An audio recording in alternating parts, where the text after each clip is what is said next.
decreto de muerte. Pero dice la Biblia que cuando Cristo resucitó, rompió el acta de los decretos que nos era contraria. Cuando Cristo resucitó, rompió el acta de los decretos que nos era contraria, triunfando sobre ella en la cruz del Calvario. Aleluya. ¿Cuántos saben? ¿Cuántos saben que ya el pasado no tiene nada que ver con nosotros? ¿Cuántos saben que éramos pero ya no somos? ¿Cuántos saben que éramos esclavos del pecado pero ahora somos libres por la sangre preciosa de Jesús? Pero no se queda ahí.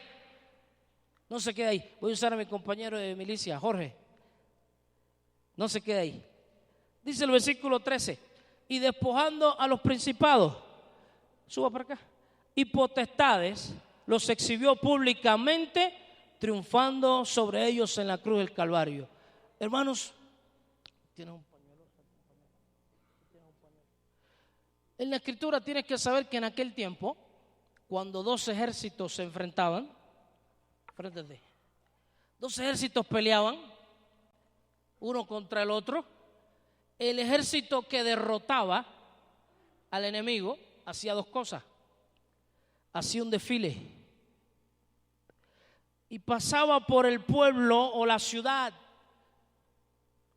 de el otro ejército y hacía un desfile para que vieran que habían sido derrotados y que a partir de ahora estaban ocupados por este ejército. Y ahí iba el rey y toda la comandancia derrotada. Pero después iban a la ciudad del ejército vencedor y hacían también un desfile para mostrar quién había sido el ganador. ¿Alguien está entendiendo eso? Lo que estoy tratando de decirte es que cuando Cristo venció en la cruz del Calvario, hizo un desfile en los cielos. ¿Cuántos están entendiendo eso? Y vino el diablo con todos sus demonios y lo paseó, dando a demostrar quién tenía ahora la victoria. Por eso cuando se apareció a sus discípulos le dijo: hey, toda potestad me ha sido dada en el cielo y en la tierra. Toda potestad, todo poder, autoridad me ha sido dada en el cielo y en la tierra. Por tanto, id y haced discípulos a todas las naciones. ¿Cuántos alaban su nombre? Aleluya.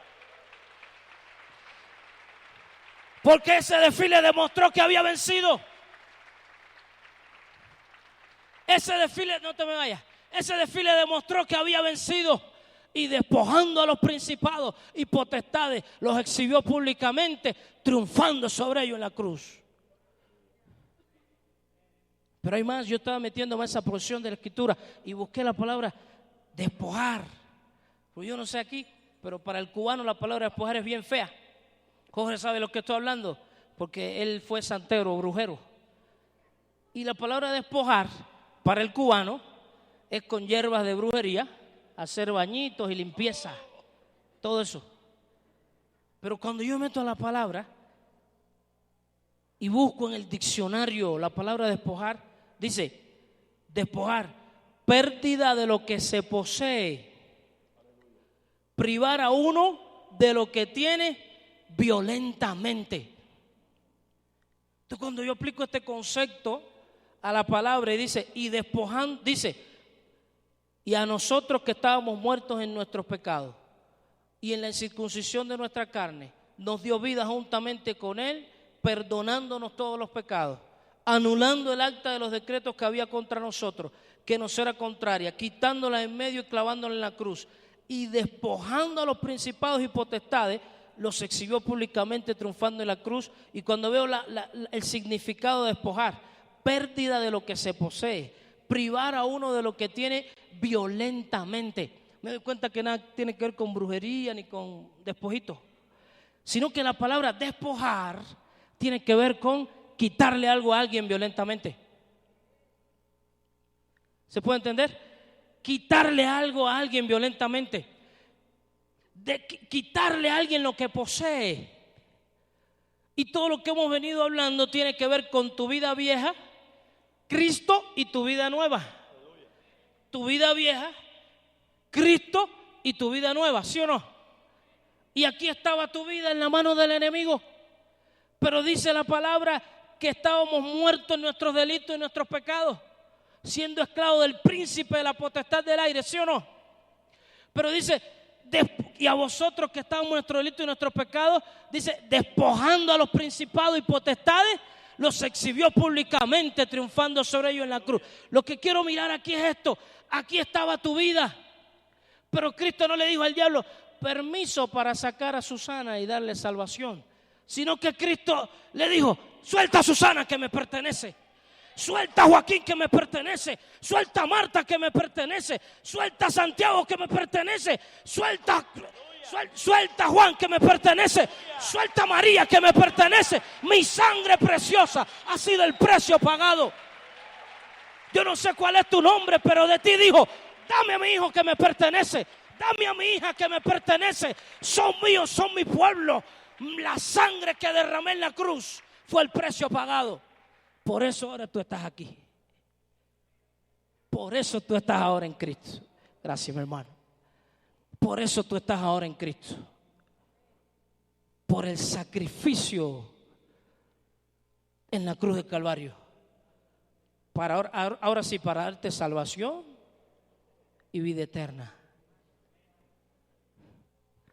Para que en su muerte tú recibieras liberación de las maldiciones generacionales y del temor a la muerte. Para que en su resurrección tú recibieras vida nueva. Por eso estamos en Cristo Jesús. Para caminar en sabiduría. Para caminar como un pueblo santificado. Para caminar como un pueblo redimido por la sangre de Cristo. Para caminar como un pueblo apartado para Él. Pero no se queda ahí, hermano. La Biblia dice también que Él ascendió al cielo, ¿sí o no? Diga conmigo, muerte, sepultura, resurrección y exaltación. Así que en la ascensión y la glorificación, Efesios capítulo 4 nos da un poquito de luz al respecto. Efesios capítulo 4, versículo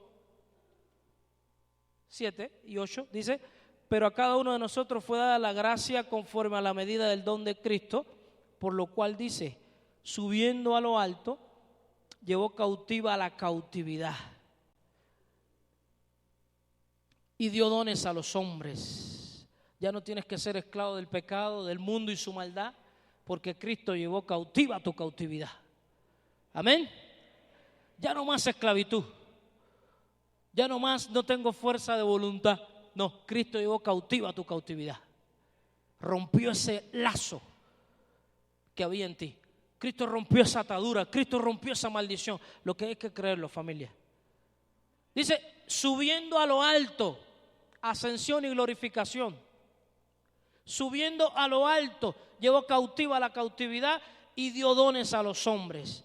Y eso de que subió, ¿qué es? Sino que también había descendido primero a las partes más bajas de la tierra.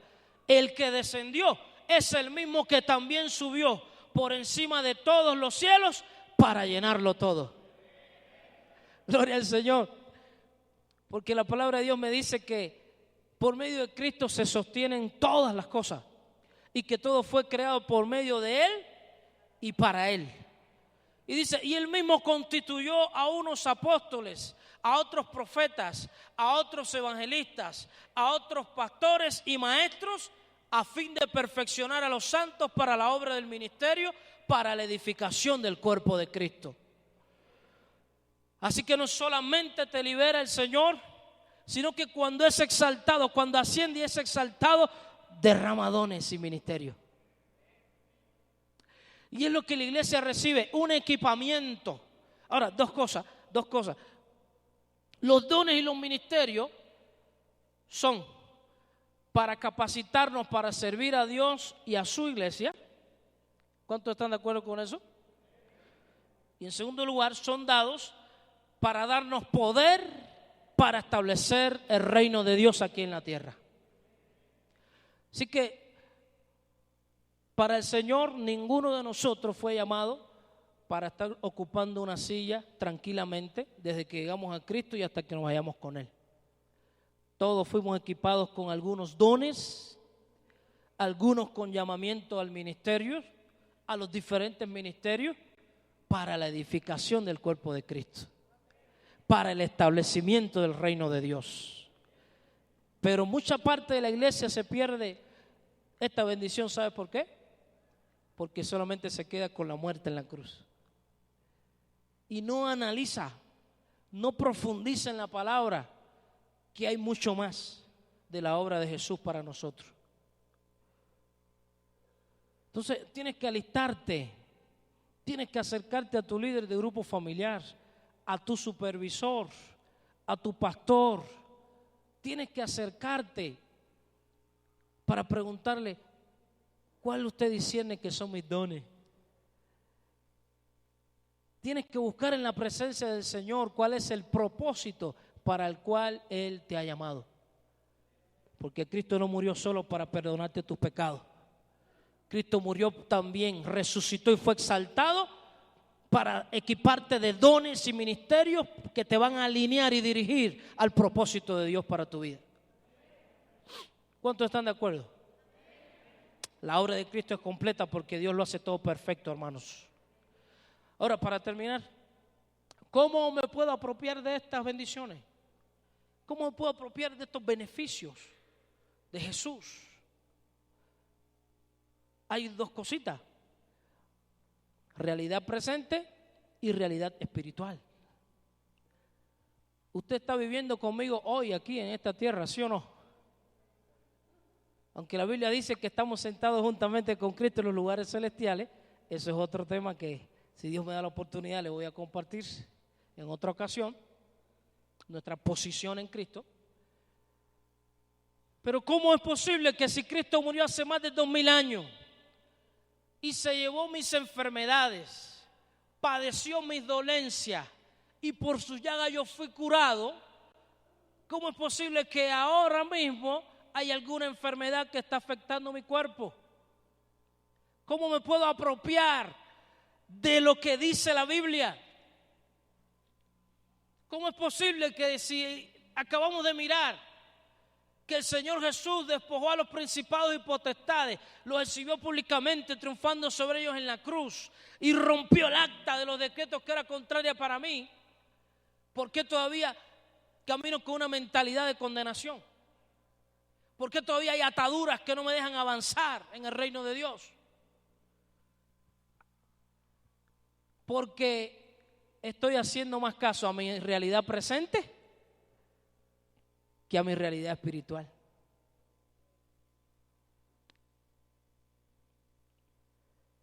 Estoy teniendo ojos para ver mi condición natural y presente y no para ver mi condición espiritual. Y tú tienes que saber que lo que la Biblia dice es un hecho.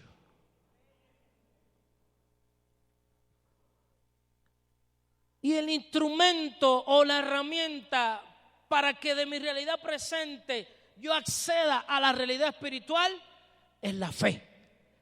Diga conmigo, fe. La palabra pistis, que es creer, tener confianza. Es pues la fe, la certeza de lo que se espera, la convicción de lo que no se ve. ¿Se da cuenta? No lo veo, pero lo creo. ¿Por qué? Porque Dios lo dijo. No lo veo, no lo siento, pero lo creo. ¿Por qué? Porque escrito está.